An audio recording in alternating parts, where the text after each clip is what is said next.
नमस्कार, मैं मनीष और आप देख रहे हैं मीडिया दर्शन। कल यानी 22 नवंबर को पटना के गर्दनी बाग में एक बड़ा आंदोलन होने जा रहा है। आपको बता दें कि बीपीएससी टीआरई 2 में सीटेट अपियरिंग अभ्यर्थियों को शामिल करने को लेकर के और बीपीएससी टीआरई फर्स्ट में जो सेकंड मेरिट लिस्ट जारी करने की तो बात की जा रही थी और अभी तक जारी नहीं किया गया है। इसके लेकर के कल बड़ा आंदोलन होने जा रहा है। इसके लेकर के छात्र नेता सौरभ ने क्या कुछ कहा, आइए सुनते हैं। हेलो साथियों, मैं सौरभ कुमार सिंह और लगातार इस विषय की चर्चा हो रही वो है बिहार में शिक्षक बहाली के मुद्दे को लेकर। और कल एक बहुत महत्वपूर्ण दिन है। दो मामलों को लेकर लगातार कार्रवाई चल रही है और निश्चित रूप से बीपीएससी द्वारा आयोजित जो परीक्षा सेकेंड फेज की होने वाली है और जिसको लेकर डेट भी अनाउंसमेंट हो गया है। तो दोनों मामले को लेकर अगर सीटेट अपियरिंग के मामले को लेकर कल कोर्ट में जो याचिका दायर होगी और दूसरे सेकेंड मेरिट लिस्ट को लेकर, जहाँ तक कि सबको पता है कि जो बीपीएससी द्वारा आयोजित परीक्षा में सेकेंड मेरिट लिस्ट यानी सप्लीमेंट्री रिजल्ट को लेकर लगातार आंदोलन हो रहे हैं और उसके लिए लगातार हम लोग से धरना प्रदर्शन कर रहे हैं। तो कल 22 तारीख के दिन आप सबको सूचित कर दें कि गर्दनी बाग धरना स्थल पर हजारों की संख्या में परीक्षार्थी उपस्थित होंगे और प्रथम फेज की बहाली में सप्लीमेंट्री रिजल्ट को लेकर अपनी बातों को सरकार के समक्ष, आयोग के समक्ष रखने का प्रयास करेंगे। तो आपको बताते चले कि जो भी तैयारी है उसके लेकर पूरी तैयारी हो चुकी है। प्रशासन से भी वो सहयोग लिया जा रहा है, उनका भी आदेश पत्र प्राप्त हो गया है। तो आपको हम बताते चले कि सेकेंड मेरिट लिस्ट में जो है कितने कैंडिडेट, कई मामलों को लेकर आपको बताते हैं कि लगभग 10,000 लोग ज्वाइन नहीं किए और नियोजित शिक्षकों की संख्या 28,000 प्लस है। तो लगातार राज्य सरकार ये भी कह रही है कि हम राज्यकर्मी का दर्जा भी देंगे उनको और दूसरी तरफ उनके लिए परीक्षा भी आयोजित हो रही है।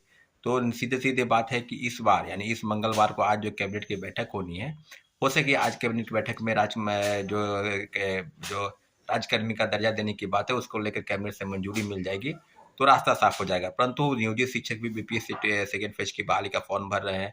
प्रथम फेज में लगभग 28,000 से ज़्यादा शिक्षक नियोजित उनको सफलता प्राप्त हुई। तो सब आंकड़ों की अगर बात की जाए तो 15,000 से 20,000 ऐसे लोग हैं जिनका रिजल्ट सप्लीमेंट्री रिजल्ट आना चाहिए, परंतु आयोग की तरफ से अभी कोई स्पष्टीकरण नहीं आया है। 17-18 जिलों की सूची प्राप्त हो गई है, परंतु अभी तक जो चीज़ें हैं उसको लेकर कोई विशेष तैयारी नहीं हुई है। तो हम लोग एक बात आपको बता दें कि लगभग जो सूचनाएं प्राप्त हो रही है कई जिलों से, जो बातें हैं और जो खबरें निकल कर आ रही है कि लगभग 5,000 के आसपास ही रिजल्ट निकलना चाहिए, परंतु ऐसा नहीं है। कई जिलों से सूचनाएं अभी प्राप्त हो रही है।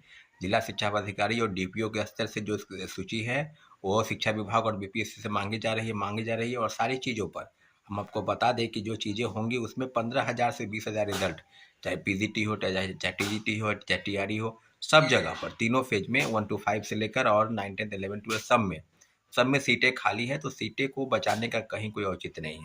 अगर हम ये भी मान के चले अगर ऐसा नहीं होता है तो सीधे सीधे ये कहा जाए कि ये सीटों का एक घोटाला स्तर है, क्योंकि 1,22,324 का जो आंकड़ा है और उसमें लगभग आप ही बता रहे हैं कि लगभग 90,000 लोग ही ज्वाइन किए।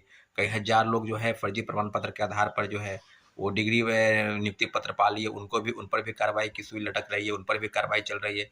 और जिलों से लगभग कोई ऐसा जिला नहीं है जहां से फर्जी प्रमाण पत्र के आधार पर नियुक्ति पत्र प्राप्त नहीं कर लिए हो। तो सीधे सीधे कहा जाए तो घोर लापरवाही है, चाहे शिक्षा विभाग का हो चाहे बीपीएससी का हो, किस स्तर पर क्या हुआ है। परंतु इतना जरूर है कि आने वाले समय में जिस तरह की विद्यार्थियों के मन में जो आशंका है और उनकी एक उम्मीद है कि बीपीएससी कम से कम 20,000 सप्लीमेंट्री रिजल्ट निकालेगी, परंतु इन सब चीज़ों को लेकर कहीं से अभी तक कोई क्लियर मैसेज नहीं आया है। तो आपको हम बता दें कि बीपीएससी द्वारा आयोजित ये जो सेकेंड फेज की बहाली है उसमें भी लगभग 1,20,000 पदों की बात की जा रही है। तो वैकेंट सीट को कंपनसेट किया गया और अब भी जो बाकी है जितने कैटेगरी का, प्रत्येक कैटेगरी में उतना ही मांग है, तो फिर उस सीट को बचाने का कहाँ कोई औचित्य है। जितना कट ऑफ गया है मिनिमम कट ऑफ, उसके पास पास जितने भी रिक्वायर्ड कैंडिडेट हैं और उनकी जो मांग है उनका यही है कि सप्लीमेंट्री रिजल्ट निकाला जाए।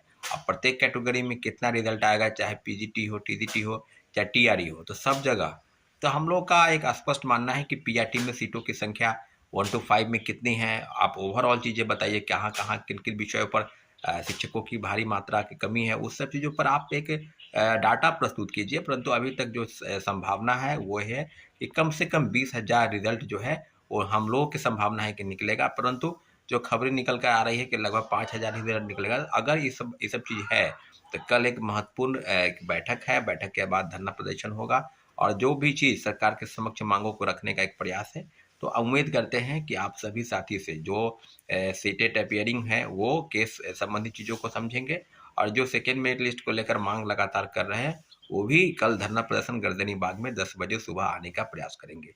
अगर आपको लगता है कि आपकी मांग सरकार तक पहुंचे तो आपको भारी से भारी संख्या में गर्दनी बाग धरना स्थल पर आना होगा, और तभी अपने बातों को मजबूती के साथ रखेंगे।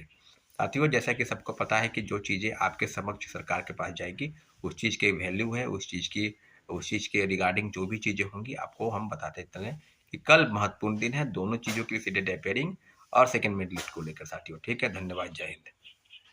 तो आपने सुना सौरभ कुमार ने सीधे तौर पे ये कहा है कि कल यानी 22 नवंबर को बहुत बड़ा आंदोलन पटना के गर्दनी बाग में देखने को मिलेगा, क्योंकि अगर बात की जाए तो सीटों का बहुत बड़ा घोटाला हो रहा है।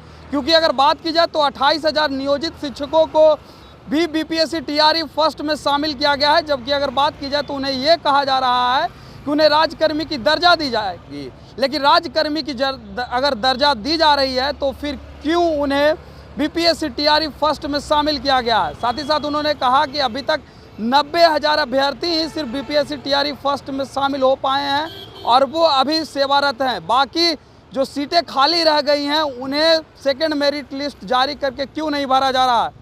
इस तरह के तमाम अपडेट के लिए देखते रहें मीडिया दर्शन। धन्यवाद।